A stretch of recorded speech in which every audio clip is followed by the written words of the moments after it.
Next episode here is the cage preparation. Now in this episode, this was an option that I could do. I could mate the cage to the tail cone, or I could do some prep work to it that just makes it a little easier to do now versus after it's mated to the tail cone. Things like putting in the seat rails, the entire boot cowl could be done in this stage. And again, it's easy because you can rotate, you can orient the cage however you need, and you don't have to worry about it being stuck to the tail cone. It just makes it harder to do later, I think. That's what I've heard. So I'm gonna go ahead and do that step now and get everything I can get done to the cage so that in a soon to be upcoming video, we can mate the cage to the tail cone. But first, let's do some cage prep. I think what I'd like to tackle first is installing these sliding seat rails on the cage. I have them here. You may recall from a previous video, I had a lot of my parts anodized, and I had these particular parts Type 3 hard coat anodized due to some wear that they may be receiving with the rods that fit inside the machined notches there. So I will start by, I guess, looks like I'm going to measure out from the center of this whole weldment here, 2 7/8, and then up from there, transfer drill it. And then it gets some riv nuts and some seat stop tube spacers there. So I gotta come 2 7/8 back from the center of this tube here. So let's see here. Probably the best way to do this is, got my calipers set. I'll just hold this in the center and I'll just put me a little line there.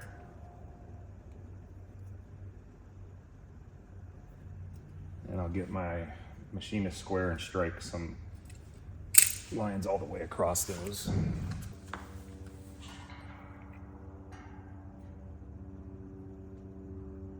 Sounds like my neighbor's out flying his helicopter today. Oops. Just got a Bell Jet Ranger just up on the runway, a couple houses down from me.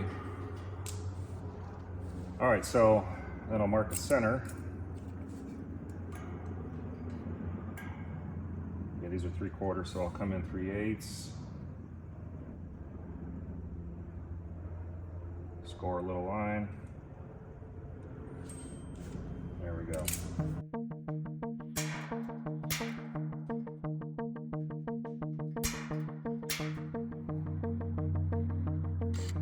This is a number 11.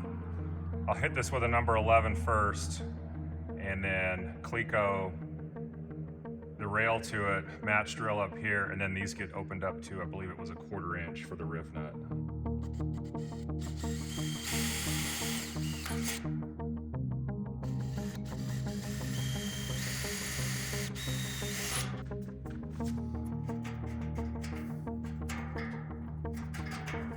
I'm gonna open these up anyway, but I don't want the burrs on there when I Cleco the seat rail to it.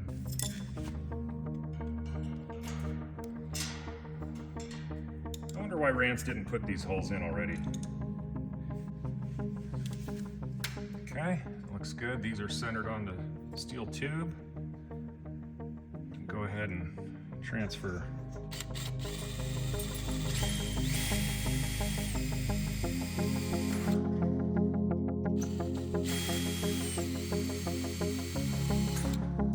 Before I do the other side, the outsides, I clamped a 1/4 inch rod in here, and I'm just gonna check for square. Yeah, I call that pretty damn good. That's pretty square. So then over here, I've got this clamped on here. That's where I will set it. I'll mark that and drill it.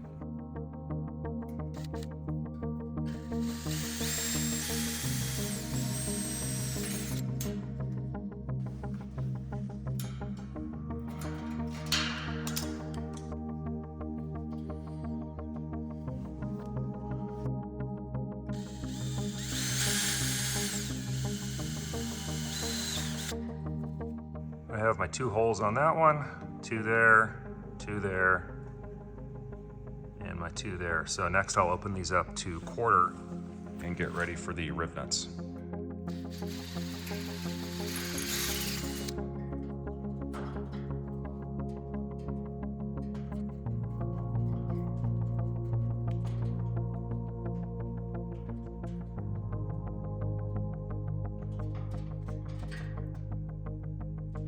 They have you cut down these seat stop tubes from some tube stock.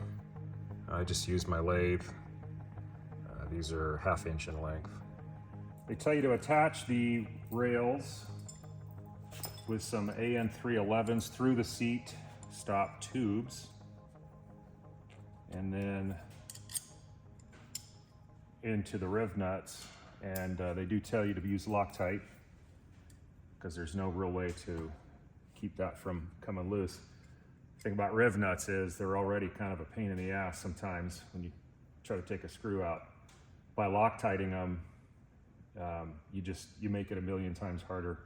So no big deal. These aren't ever supposed to come out really, I guess. So I'll put a little dab of Loctite on the threads and drop these in there.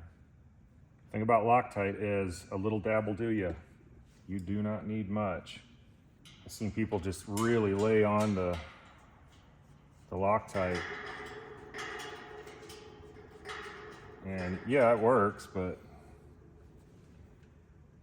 I guess not so much if it's a permanently mounted part, but if you want to ever take it apart in the future and you have a crap ton of Loctite on there, good luck.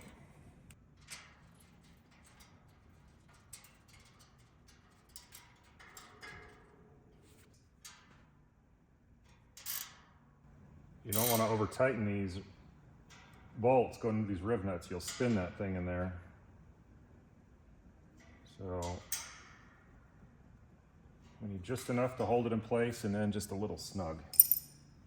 I think that'll probably do. What do I know? Half this shit I'm just guessing on anyway.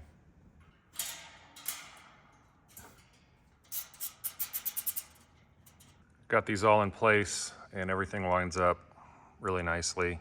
It was pretty easy. It was a lot easier to do with it sitting up like it is right now. So glad Eddie put that video out that says before you mate your cage to the tail cone, do a little bit of this work, because it's a lot easier to get to these components. So thanks, Eddie, for that. Next, I'm going to do the firewall. Best I could tell when I look at the manual and the parts drawing, it would appear that on the sides, you've got a little bit of an overhang past this bent up portion here, and that fits behind the center section. And then these all get riveted with the CCPQ 41 rivets. These are the stainless rivets, and then they get a brass washer on the back side.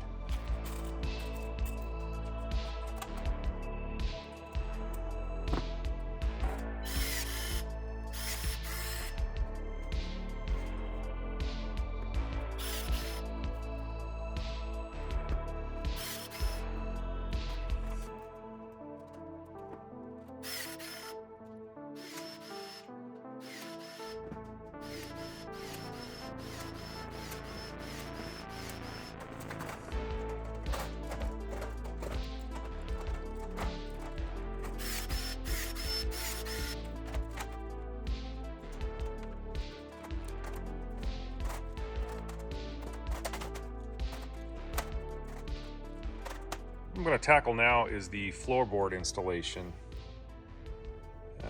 Right here, section 9, parts and figure drawings. I've got both of those laid out, text manual. Got the fuselage cage up here on the workbench. And I was actually able to lift this up on the workbench myself. It's incredibly light, pretty amazing. So I'll work in here and start getting the floorboard in.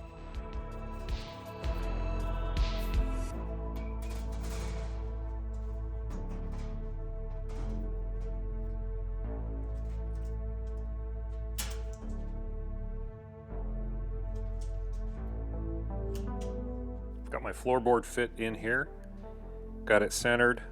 The manual says may need to do some trimming around any welds. I went through and Everything is sitting really nice. I didn't see anywhere that I need to trim. Nothing is interfering anywhere. So I must have got lucky there.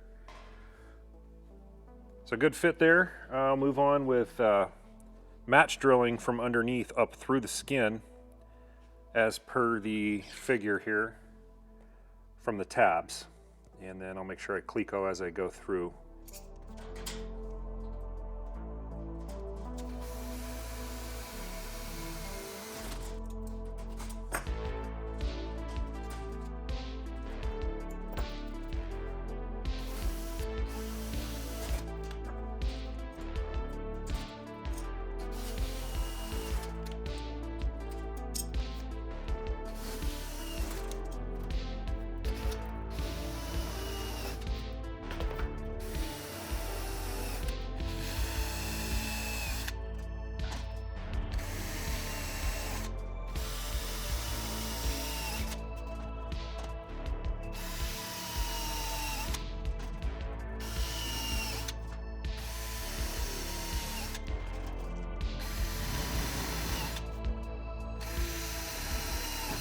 That turned out okay. Got all those drilled out. Got to take this off and put the nut plates on the tabs now. These are the nut plates that the manual calls for these 4 in the front, the number 11s. But notice the nut plate has 2 holes side by side, and there are no holes in the tab. So what I'll do is I'll just run a screw through here, set this where I'd like it, and then I'll match drill through the nut plate. And I'll do that on all 4 tabs. What I'm going to do for that is, these nut plates are locking nut plates, so I don't want to have to try to fight the nut plate as I'm turning the screws. So I did a stack up of just some AN4, there's a castle nut and then a thin castle nut, and it's just enough to reach up there and grab these threads. And that way I'm not getting to the locking feature of the nut plate, but I'm still able to set this where I want and torque it down and it won't move. Now I can match drill.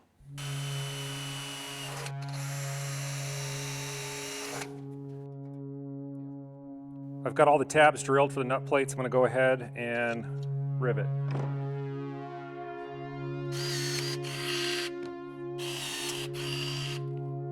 I've got all those done. All 4. Turned out fine. I suppose these probably should be countersunk, but I don't know that it matters. I'm going to run some foam tape, some neoprene foam tape across here anyway, and that'll probably take up that little bump there. Next, I'm going to put the nut plates on these locations here. There are 4 across this tube, this one, that one, same thing over there, and as well as this one and that one. And those are different nut plates, and the holes are already drilled for these, so these will just be a drop in and rivet.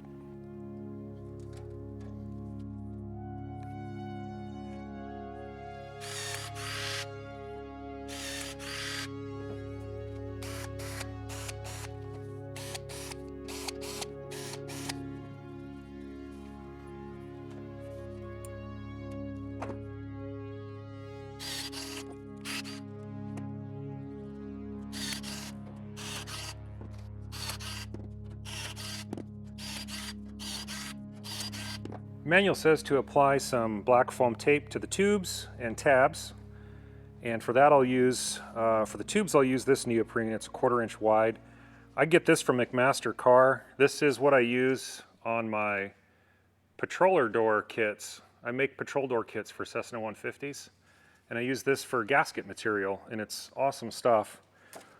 And this will be perfect for that. 1/4 inch wide on this, and then I've got some wider stuff. I'll have to find it, but that I'll use for the tabs here.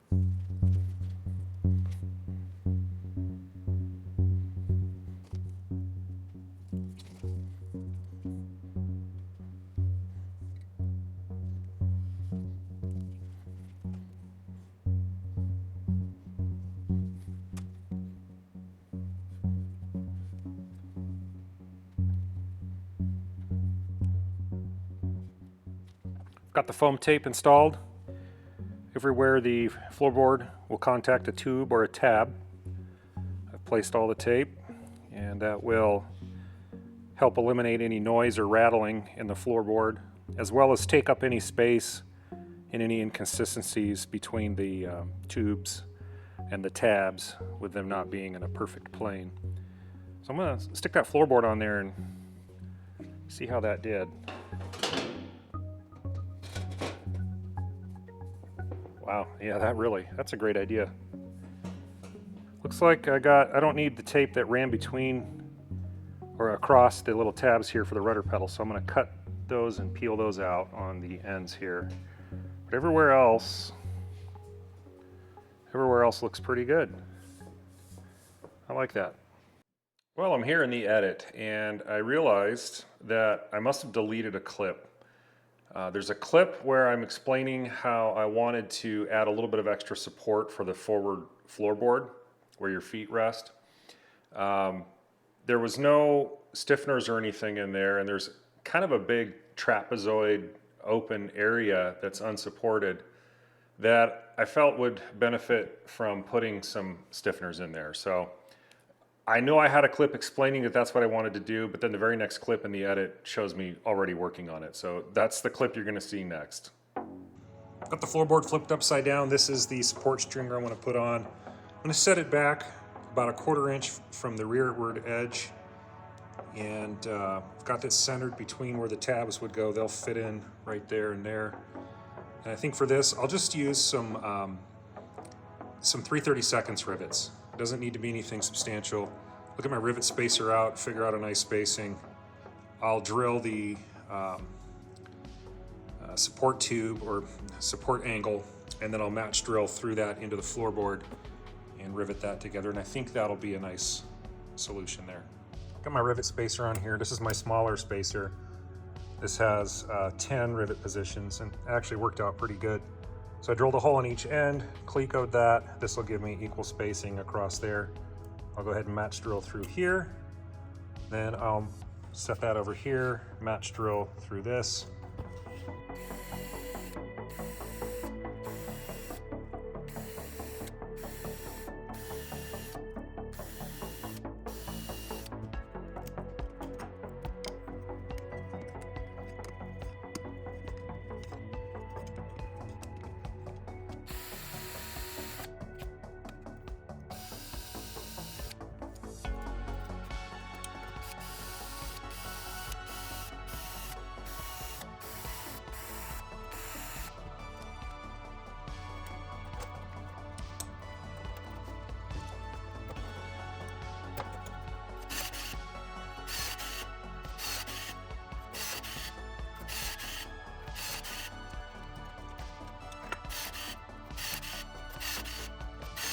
Turned out pretty good. Here's the bottom side. I'm gonna stick it in here and let's see what kind of improvement that made.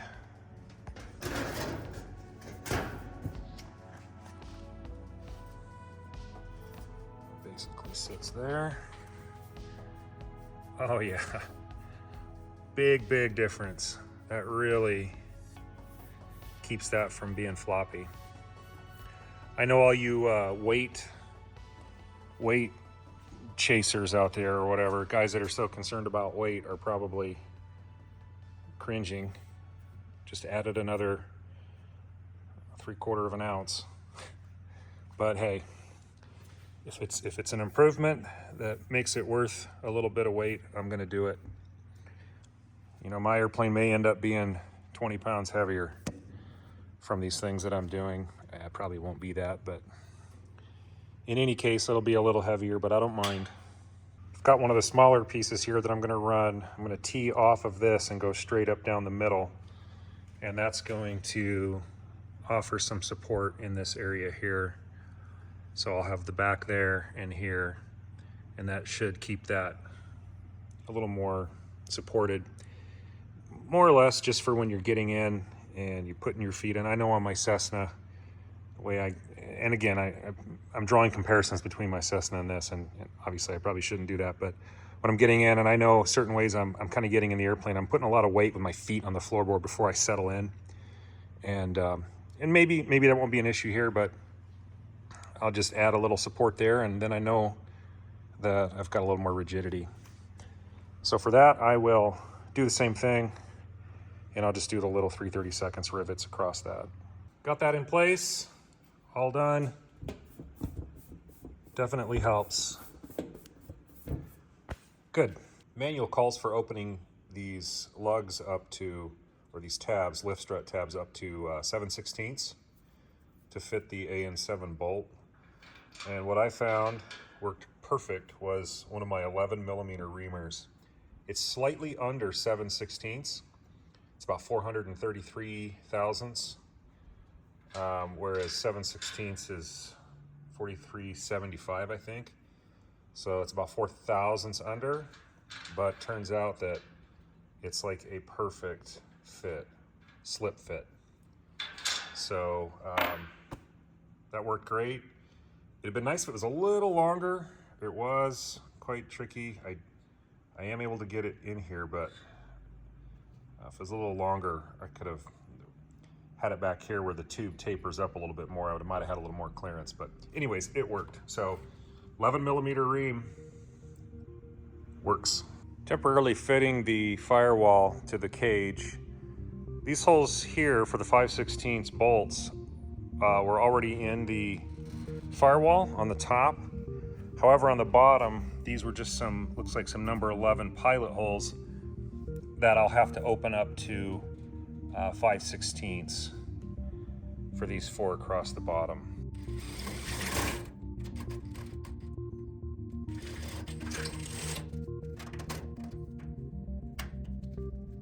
I'm gonna go ahead and end this episode here, and there's still quite a bit left to go. So it looks like cage prep is for sure gonna run into a 2-part series. It might go to 3, we'll see how it goes. In the next part, part 2, will be the boot cowl. That's where the cage really starts to look like something as the skins wrap around the front and blend into the firewall. So that's it for now though. And remember, if you like the content, please like and subscribe. It helps out a lot. See you on the next episode.